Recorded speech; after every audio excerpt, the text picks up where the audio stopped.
yesterday graphic.cal put out a thing on his stories saying like A/B testing pictures, and the first lot of ones he did, I was like, yeah, definitely picture number 2, because the first one, as awesome as it was, I'd seen that picture before. Maybe not as well done, but I'd definitely seen that shot, that angle, same kind of thing done before. Second picture was awesome, but I hadn't seen it before, so that's why I said that one. I DM'd him, said that, and he said to me it looked great as a time lapse. So I kind of said challenge accepted, and that's where I'm on my way to now. I'm going to do a little motion time lapse of it. See if I can live up to expectations. This is the spot. This is a place called the Bridgewater Hall. It's a concert hall. It's by the canal, but it's got this kind of interesting water feature just by it, which is surprisingly beautiful for a bit of Manchester Canal. So I'm going to set up over there, looking towards Bridgewater Hall. I'll see if I can get the picture that he took. But basically, time lapse of this place. So I've got the camera running, I've got it manually focused. When you're doing something like this, if you've got a lens that has image stabilization built in, you want to turn it off if possible. Everything's dialed in. Hopefully this isn't going to be too bright or dark. It's plugged into the head one, which is on the slider one. And I've got the app down here ready to go. Start it and it'll move to first position, and then it'll just start going.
Time lapse is all done. It took a little over an hour. I did a quick preview on the screen, just flicked through it. Instead of using the time lapse feature, I shot raw photos, so I've got a lot more data to play with. But it means I have to stitch it together myself. So I'm going to head home and do that now. But yeah, that's a long time. So as much as I didn't actually want to go out and spend an hour and a bit in the cold tonight, you know, I could have been sat at home lovely and comfy on the couch. I didn't. I actually went out and did this, and as much as there was an external force involved, someone posed the idea to me and I said yes, I should do that. It was because I just decided to do it. I went out and did it, and once I was there, I might as well finish it. You see people saying all the time that they're struggling to get motivated, to find motivation. I thought this was a good little metaphor for that. There's a pain to starting something. You have to go through a process. You have to feel like you're motivated. But I don't think you actually do. I think that's all in your head. Often the thing that we're struggling to start is actually the thing that we really enjoy doing. Another thing that I use as an example all the time is running. And like, say on a day like today, it's a beautiful day, I'll go out for a run, no problem, do plenty of miles, and I'll be like, oh yeah, I was just really motivated to get out there and do it. Was a bugger. It was just easy. And when it's easy, you get started, and when you get started, you carry on. And I think it was the same with this, going out and getting this time lapse, or going out and waking up early and getting that photograph, going out and braving the elements. But it doesn't even have to be as bold as that. It can be sitting down at your computer and starting to write. You probably know yourself. You know that occasionally you just can't bring yourself to do it. What I'm trying to say is you just need to start. Like, whatever pain you have to put yourself through to start and do 15 minutes. I talked about this before when I've talked about Tim Ferriss. He is like a best-selling author about motivation, about productivity, he wrote the 4-Hour Work Week and subsequent books, Tools of Titans, things like that. Really interesting guy. One of the best bits of advice I ever got from him was 3 shitty pages.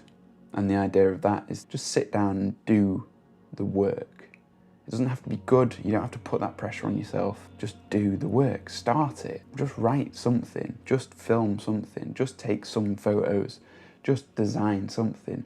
Whatever it is that you do, just do it without worrying about the final outcome. Just create something. It doesn't have to be good. Most of the time it won't be. But that's the difference between people who want to find motivation and the people who just get stuff done. It's almost like it's this muscle that you have to exercise daily. And by starting that creative process, even if you know the outcome is going to be bad, that's almost like the warm-up process. So at the moment, if you're looking to find motivation, just start working, push through that initial pain, and then it'll start to flow again. I can almost guarantee it. It's happened with me today. I've been putting off making a video.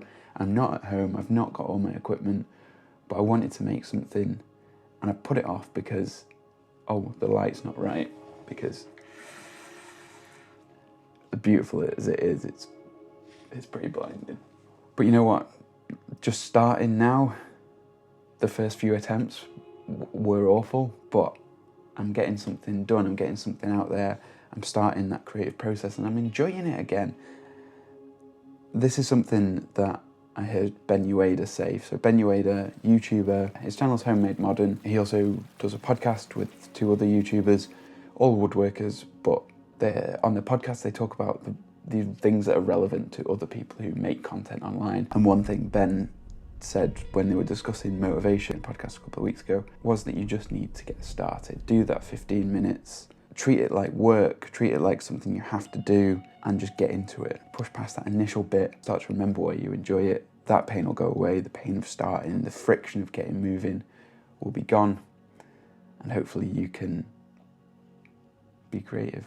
And I think the more you do that, the more you realise that that is how it works, that it's not something you wait for. Motivation is not something that you can find somewhere. You can't drink it down, you can't inject it. It isn't a thing, it's just getting started. That's the difference between the people who are looking for motivation, the people who are like, oh, I'm burnt out at the moment, I don't really know what to do, oh, I'm really struggling, I've got a creative block. The only way to get rid of creative block is to just push out all the rest of the shite that's in there and get to work. So hopefully you're going to go away and do that. Hopefully you didn't just pause this video and start straight away. Hopefully you've watched to the end, and if you have, I'd really appreciate it if you like this video, if you subscribed, double tap that dislike button if you really want to, and I guess I'll see you next time.